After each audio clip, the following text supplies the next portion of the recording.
José N. Iturriaga es doctor en historia y economista, es autor de 69 libros más o menos, pero nosotros quisimos conversar con él sobre historia de las epidemias en México. Un libro que creo que si lo ha planeado con tanta precisión no llega en un momento tan exacto.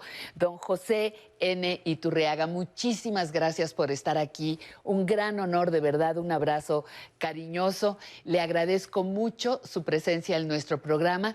Y para hablarnos de este tema, ¿hay una historia de epidemias en México? Gracias a ustedes, Pati, por su hospitalidad. Bueno, el libro no fue una coincidencia. Precisamente hace 13 meses que empezamos con este encierro sanitario, Sí. me pegué a la investigación. Yo no tenía conocimientos mayores de estos asuntos, pero con mi biblioteca, que es bastante completa en términos de historia de México, a lo largo de 3 meses y pico, pude consumar esta investigación. Además, por internet hay acceso a bibliotecas de institutos y universidades del Claro. mundo que tienen artículos especializados. De manera que logré tener el libro hacia julio del año pasado. Ajá. Grijalbo, la editorial, se interesó en publicarlo y salió desde noviembre. No fue, decía, una coincidencia, sino algo precisamente planeado. Por desgracia, Patti, es un libro que sigue siendo muy vigente y muy oportuno. Creo que va a seguirlo siendo cuando menos varios meses más. Todo lo que yo aprendí en esta investigación y que es lo que transmito o trato de transmitir a los lectores, implica varias lecciones. Una de ellas, quizás de las más impresionantes en términos numéricos, es que esta pandemia del COVID no es ni remotamente una de las más graves que haya sufrido nuestro país ni el mundo. Simplemente recordemos que en 1576 hubo una epidemia que probablemente fue de tifus y mató 2 millones de personas en México, cuando nuestra población era muchísimo menor que la actual. Y la epidemia de hace poco más de un siglo, la influenza de 1918, mató en México 500,000 de personas, cuando éramos 15 millones de habitantes. Es decir, mató el 3% de la población. Hoy el COVID ha matado ya 217,000 mexicanos, es decir, 1 de cada 600. Si lo comparamos con ese 3%, pues es 18 veces más mortífera. Fue 18 veces más mortífera la influenza Exacto. que el COVID en términos porcentuales. Ahora, esto no es para hacernos las cuentas alegres y decir que estamos muy bien. No, esto es simplemente para ubicar realmente la magnitud de lo que estamos viviendo. Tengo claro que para una familia que ha tenido una muerte entre sus miembros, ese es el 100% de su tragedia. Ahí no hay porcentaje que valga. Pero sí, insisto, es muy bueno ubicar el tamaño de la tragedia que estamos viviendo en términos históricos. Don José, ¿qué diferencias habría entre una pandemia en 1576, como usted menciona, la de 1918, y la que estamos viviendo ya en pleno siglo XXI? ¿Qué semejanzas hay? Y lo más importante, ¿qué tendríamos que haber aprendido de estas experiencias? Claro, bueno, la diferencia fundamental con respecto a siglos anteriores, al 20 inclusive, es que no existían los microscopios. Entonces los seres humanos Claro. no sabían que existían microbios, bacterias, virus, de manera que una epidemia pues no permitía que hubiera ninguna medida preventiva, pues porque realmente se atribuían las epidemias a un castigo divino o a Exacto, una exacto. influencia de los astros.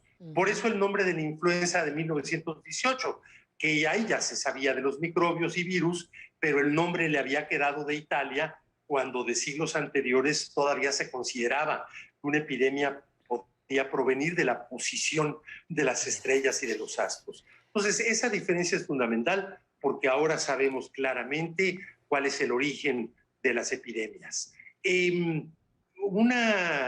También aspecto a destacar es que siempre ha habido una politización de este tipo de fenómenos naturales. En el siglo XVI, aquella epidemia que mencionamos, bueno, un historiador muy connotado de la época, Fray Jerónimo de Mendieta, tiene todo un escrito acerca del castigo divino que fue esa epidemia por los pecados de las personas. No sorprende tanto que en ese siglo haya habido esa conjetura de Fray Jerónimo de Mendieta. Sí sorprende que en marzo de 2020, hace un año, un señor obispo mexicano en la homilía dominical en su catedral de su diócesis atribuyó el COVID pues a la homosexualidad, al aborto y a otros pecados de los seres humanos. Eso sí es sorprendente, pues porque ya en pleno siglo XXI sabemos claramente cuál es el origen de las epidemias. Y luego hay politización no solo de carácter religioso, sino exactamente político. Por ejemplo, en el año del cólera, que le llaman así a 1833, porque hubo una mortandad terrible, la única población comunicada con otras poblaciones que no sufrió un solo muerto fue el pueblo de Bolonchén, en Campeche. Y esto sucedió porque el alcalde de Bolonchén, cuando empezó a ver la noticia de muertos de cólera en Mérida, en Campeche, en Ciudad del Carmen, cerró el pueblo de Bolonchén absolutamente con la policía. Nadie entró, los que salían pues podían salir porque no estaban presos. Fue terrible la reacción en contra de ese alcalde, lo querían linchar, por supuesto quitarlo del puesto. Fue el único pueblo que no tuvo mortandad. Entonces esto nos lleva a una reflexión, Claro. que siempre las autoridades están entre la espada y la pared, porque sean federales, estatales, municipales, de México, de cualquier país, las autoridades se ven, por un lado, en la necesidad de establecer medidas sanitarias que en la medida en que sean más estrictas y más obligatorias, son más efectivas desde el punto de vista sanitario, pero también en la medida en que son más obligatorias, provocan más la irritación y la animadversión de la gente, de todos los sectores sociales. Entonces los gobiernos pues siempre quedan aquí muy mal parados por esa entre espada y la pared, decía yo, que existe. Pero probablemente la parte más importante de todo sería destacar que la propia Organización Mundial de la Salud ya ha insistido en que las nuevas enfermedades que han surgido en las últimas décadas son de origen animal, es decir, lo que los médicos llaman zoonosis. ¿Y esto a qué nos lleva a reflexionar? Pues que el COVID, que tiene origen animal, el SARS, que asimismo tiene ese origen, el H1N1, el ébola, el SIDA mismo, todas estas enfermedades derivan de la depredación del medio ambiente que sufre por parte del ser humano. Bueno, el SIDA no, ese sería un caso aparte, pero todas las demás sí, son virus de las aves, de los cerdos, de mamíferos silvestres, virus que mutan y pasan a mamíferos domésticos y luego a seres humanos. Entonces, esta depredación del medio ambiente es el origen de lo que estamos viviendo. Todos los gobiernos del mundo están dedicados a corregir las consecuencias del COVID, vacunas, invento de medicinas, pero las causas, que es la depredación del medio ambiente, realmente no se están afrontando de manera seria. Y no solo por parte de los grandes países contaminadores, que son los países industrializados del primer mundo, Estados Unidos, Europa, Japón, China, etcétera. No, no solo es esa contaminación, también los países pobres, por la deforestación de sus bosques, también inciden mucho en esta depredación del medio ambiente. De manera que ese que es el verdadero origen de la pandemia que estamos viviendo sería algo que debería de ser la principal lección. Tenemos que recapacitar de nuestra actitud como seres humanos ante el medio ambiente. Me quedan unos cuantos segundos, maestro, para despedir esta conversación. Le prometo que vamos a ir muchas personas a comprar inmediatamente el libro por todo esto que nos acaba usted de mostrar. Pero dígame una cosa, hábleme de ese gusto por la investigación y de ese placer por escribir. 69 libros sobre cocina, sobre infinidad de temas, premios nacionales, internacionales. Hábleme de ese placer por escribir. Bueno, realmente el placer por escribir deriva de la lectura. Yo creo que no hay un escritor que antes no haya sido desde su infancia un lector, y sobre todo en la adolescencia, que es ya cuando se adquiere ese hábito.